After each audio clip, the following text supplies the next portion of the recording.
구독, 좋아요 꾹꾹. 여러분 반갑습니다. 말씀창고의 서현 목사입니다. 오늘도 시청해 주셔서 감사합니다. 여러분의 구독과 좋아요, 알람 설정으로 저희 채널을 응원해 주세요. 항상 함께 해주셔서 감사합니다. 오늘은 시편 44편 9절에서 26절 말씀입니다. 오늘 말씀은 하나님의 백성을 버리시는 하나님의 모습이 기록되어 있습니다. 시편 기자는 하나님이 자신들을 버리셨다고 느낄 정도로 극심한 고통을 경험하고 있습니다. 오늘 이 말씀을 통해서 우리에게 주시는 하나님의 마음을 함께 묵상해 보기 원합니다. 9절부터 말씀입니다. 그런데 이제 와서 주께서 우리를 외면하시고 수치를 주십니까? 더 이상 우리 군대와 함께 하지 않으십니까? 주께서 우리를 적 앞에서 물러나게 하시니 우리를 미워하는 사람들이 우리를 멋대로 약탈해 갑니다. 주께서 우리를 잡아먹힐 양처럼 내어주셨고 이방 민족들 가운데로 흩어버리셨습니다. 주께서 주의 백성을 헐값에 넘기시니 주께는 돈벌이도 되지 않습니다. 주께서 우리를 이웃의 비난거리가 되게 하시고 주변 사람들의 조롱거리와 웃음거리가 되게 하셨습니다. 주께서 우리를 이방 민족들 가운데 본보기가 되게 하시니 저 사람들이 우리를 보고 고개를 젓습니다.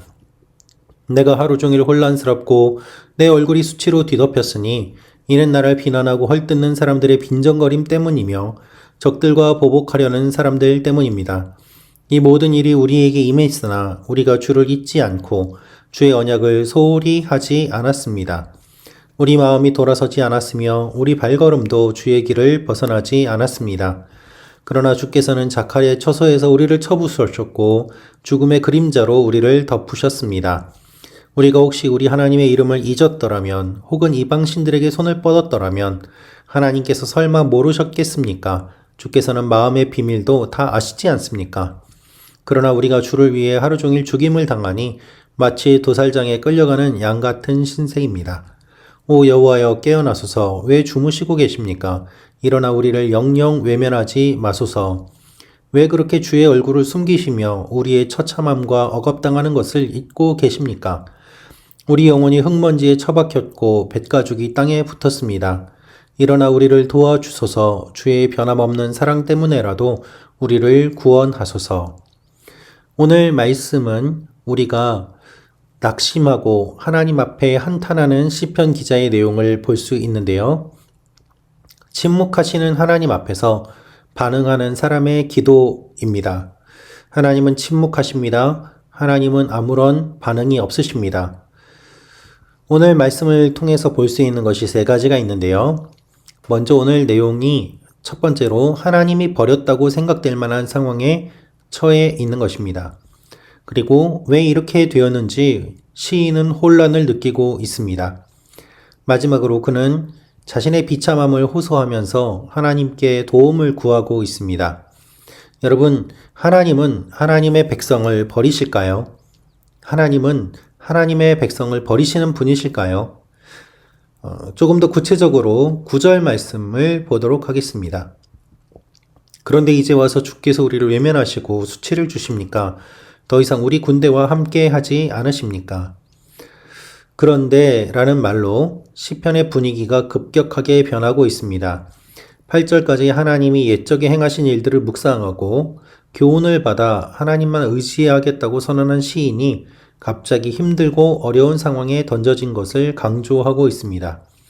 그래서 학자들 가운데는 1절부터 8절 말씀과 9절부터 26절 말씀이 너무 분위기가 다르기 때문에 다른 시편 아닌가라고 주장을 할 정도로 분위기가 달라지는 것을 보게 됩니다.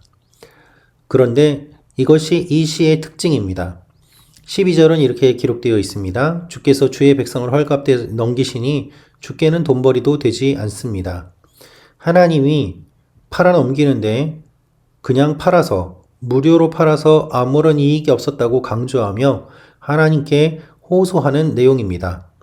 하나님 우리를 팔아도 돈도 안 되는데 왜 우리를 팔아넘기십니까? 라는 것이죠. 주께서 우리를 이방 민족들 가운데 본보기가 되게 하시니 저 사람들이 우리를 보고 고개를 젓습니다. 이야깃거리나 속담거리 정도로 이해하는 것이 적절한 표현입니다.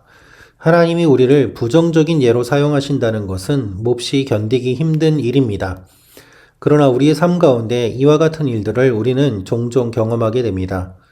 하나님이 우리를 대적에게 그냥 넘겨주신 것 같은 그런 일들 말입니다. 22절입니다. 그러나 우리가 주를 위해 하루 종일 죽임을 당하니 마치 도살장에 끌려가는 양 같은 신세입니다. 이 말의 원어의 의미를 살펴보면 당신 때문에 라는 뜻입니다. 그래서 한글 번역본들은 주님 때문에 또는 주님을 위하여로 양분되는데요. 이는 예수님께서 여러 번 사용하셨던 나를 인하여와 거의 동일합니다. 본문은 근원적인 측면에서 주님 때문에 당하는 것이라고 말하고 있는 것입니다. 오늘 시편 44편 22절의 말씀은 또한 예수님의 모습을 떠올리게 하는 본문이기도 합니다. 우리가 이 말씀을 통하여서 고통 가운데 있는 시편의 이 시인의 이 시를 통하여서 예수님의 마음을 대변하고 표현하고 있는 것을 보게 됩니다. 여러분, 오늘 말씀을 보면 먼저 시인은 하나님이 버렸다고 생각될 만한 상황에 처하게 됩니다. 갑자기 이런 일들이 일어나게 되었습니다.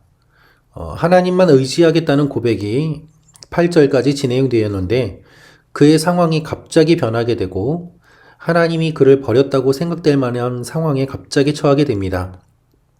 여러분, 우리의 상황과 환경은 수시로 변합니다. 그것이 우리의 삶에 일어나는 일들입니다. 조금 전만 하더라도, 얼마 전만 하더라도 사랑한다고 하는 사람이 배신을 합니다. 그리고 조금 전만 하더라도 나의 믿음은 매우 견고하게 느껴졌는데 어느 날 갑자기 내 믿음이 약해지고 무기력하고 정말 하나님이 계시는가 하는 회의에 빠지기도 합니다. 목회자들 같은 경우에는 인사하며 은혜 받았다고 하는 성도가 갑자기 변하여서 공격하고 비난하고 목회자를 쫓아내야 된다고 하는 그런 일들을 경험하는 목회자도 있습니다. 왜 갑자기 이런 일들이 일어나는지 알지 못합니다. 어떻게 이렇게 됐는지 알지도 못합니다. 원인을 찾기도 힘듭니다. 우리의 상황과 환경은 수시로 변합니다. 그리고 그 결과는 무엇인가 하면 하나님이 당신의 자녀를 버리시는 그와 같은 일들을 경험하게 되는 것이죠. 여러분, 하나님은요, 하나님의 자녀와 하나님의 백성을 버리십니다. 목사가 어떻게 이런 말을 할 수 있을까요? 이상한 말 같지요. 그러나 그것이 사실입니다. 우리가 그것을 어떻게 알 수 있을까요? 주님께서 예수님을 버리신 것을 보면 알 수 있습니다. 하나님은 당신의 자녀, 독생자 예수 그리스도도 외면하셨습니다. 십자가에 달려 죽도록 외면하셨습니다. 이것이 하나님의 모습입니다. 그러나 하나님의 이 모습이 우리가 살아가면서 전체적으로는 하나님이 사랑이신 걸 알지만 부분적으로 하나님이 버리시는 것들을 경험함으로 말미암아 그 전체적인 것을 살펴보고 연속적인 것을 살펴보면 하나님의 사랑을 경험하지만 그 당시 부분 그 사건만을 떼어놓고 살펴보면 하나님은 정말 냉혹할 정도로 무자비하게 자녀와 백성을 버리시는 것을 우리가 보게 됩니다. 시편 기자가 그런 것을 경험하게 되었던 것이죠. 갑자기 이런 일들이 일어난 것에 대해서 시편 기자는 혼란스러워합니다. 왜 이렇게 되었는가? 혼란을 느끼는 시인은 하나님의 일을 이해할 수 없게 됩니다. 그것을 고백합니다. 대적들이 왜 갑자기 나를 죽이려고 하는지, 왜 이렇게 대적들이 많이 생겼는지 말입니다. 하나님은 하나님의 신실한 백성을 버리십니다. 버리기도 하십니다. 우리가 원하는 대로 다 형통한 것이 아니라 하나님이 백성을 버리시는 것처럼 그렇게 느껴지고 보여지는 일들이 너무나도 많이 있습니다. 바울만큼 신실한 사람이 얼마나 있겠습니까? 그러나 바울은 죽을 때까지 매를 맞았고 40에 하나 감한 매를 3번이나 맞으며 바울을 죽기 전까지는 죽지 않겠다고, 잠들지 않겠다고 결심하며 쫓아다니는 암살의 위협을 받으면서 그는 사역을 하였습니다. 하나님께서 지켜주셨다기보다는 어떻게 보면 매일 괴로운 상황이 계속되었던 것입니다. 다윗은 어떻습니까? 사울이 다윗을 죽이겠다고 쫓아다녔습니다. 하나님께서 다윗을 왕으로 세워주겠다고 하셨으면 하루속히 왕으로 세워주시는 것이 필요하지 않겠습니까? 그러나 왕이 될 때까지는 오랜 시간이 걸렸습니다. 그 시간들을 보내면서 하나님의 백성을 버리시는 것처럼 느끼는 그런 일들이 너무나도 많이 있었습니다. 그러나 오늘 말씀은 이 모든 일들이 주님을 위해서 받는 고난입니다 라고 시편 기자는 고백합니다. 내가 이렇게 받는 고난이 나의 죄 때문이 아니라 억울하게 일어난 일이고 내가 모르는 가운데 일어난 일이니 이것은 곧 주님을 위해 받게 되는 고난이고 주님 때문에 받게 되는 고난입니다 라고 고백하는 것입니다. 그러면서 그는 비참함을 호소하며 도움을 구합니다. 자신의 비참함을 호소합니다. 그리고 자신의 무죄를 호소합니다. 여러분, 우리가 하나님 앞에 우리의 비참함과 우리의 무죄를 호소하며 기도하는 것이 중요합니다. 그리고 이렇게 호소하며 기도하다가 죄가 떠오르면 회개하면 됩니다. 감정을 그대로 쏟아놓는 일이 필요합니다. 여러분, 그대로 쏟아놓으십시오. 하나님 앞에 원망해도 괜찮고 불평해도 괜찮고 욕을 해도 괜찮습니다. 어떻게 하겠습니까? 감정이 있는 존재인데 말입니다. 감정을 하나님 앞에 있는 그대로 쏟아놓는 것이 무엇보다도 정직한 기도입니다. 오늘 시편 기자가 그와 같은 기도를 드리고 있습니다. 하나님 앞에 원망과 불평과 자신이 처해 있는 상황이 이해되지 않는 것에 대한 부당함을 호소하고 있는 것입니다. 그리고 마지막으로 그는 이렇게 기도하는 가운데서도 하나님의 사랑을 구할 수밖에 없음을 고백합니다. 그렇습니다, 여러분. 어디에서 도움을 구할 수 있겠습니까? 결국 하나님밖에 없지 않습니까? 우리는 어려움을 겪게 되면은 깊은 고통을 경험하고 또한 믿음이 약해짐을 경험하게 됩니다. 하지만 그런 가운데서도 돌이켜보면 결국 다시 한번 하나님을 찾을 수밖에 없습니다. 내 삶에 고난이 생겼다고 해서 하나님을 버리고 다른 신을 섬기겠습니까? 지금까지 섬겨왔던 주님을 포기하고 다른 이방 신이나 이단이나 또한 나 자신을 섬기겠습니까? 결국 다시 한번 하나님을 찾고 하나님의 사랑을 구할 수밖에 없지 않습니까? 이것이 시편 기자가 마지막으로 보여준 시의 내용이고 또한 우리가 하나님 앞에 기도할 때 우리의 기도의 마지막이 도달하게 되는 부분이기도 합니다. 결국 우리는 고난과 어려움 가운데서도 하나님의 사랑과 은혜를 구할 수밖에 없는 것이죠. 주님, 그저 부스럭이라도 줬사오니 은혜를 맛보게 하여 주옵소서. 사랑을 주옵소서. 주님과의 관계를 다시 맛보게 하여 주옵소서. 이것이 결국 우리의 고백이 될 수밖에 없는 것입니다. 오늘 말씀을 적용해 보도록 하겠습니다. 여러분, 하나님께 원망하는 말과 내용을 한번 쏟아내 보십시오. 하나님께 혹시 원망하고 싶은 마음, 원망하는 말, 그 내용이 있습니까? 그것을 그대로 한번 쏟아내 보시기를 바랍니다.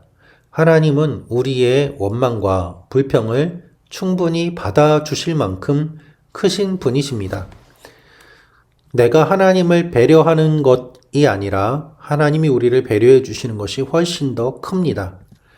우리의 삶에 일어나는 이해할 수 없는 일들을 여러분들은 어떻게 대하고 계시나요? 또 그런 일들을 경험하게 될 때 여러분들 어떠한 반응을 보이시나요? 시편 기자가 보여주고 있는 것처럼 하나님 앞에서 울고 뒹굴고 그리고 발버둥치고 부르짖으며 결국 하나님을 다시 한번 찾아가는 일들을 할 수 있도록 오늘 하루를 그렇게 돌아보는 시간이 되기를 원합니다. 기도하겠습니다. 살아계신 아버지 하나님, 우리의 삶에 일어나는 부당한 일들, 억울한 일들이 너무나도 많이 있습니다. 주님, 이해되지 않는 일들 하나님께서 이끌어가고 계심을 믿으며 끝까지 하나님을 붙잡는 저희가 되게 하여 주옵소서. 원망하고 불평하더라도 그것조차 받아주시는 하나님이심을 믿고 담대하게 나아가는 말씀 참고 가족들이 되게 하여 주옵소서. 예수님의 이름으로 기도합니다. 아멘.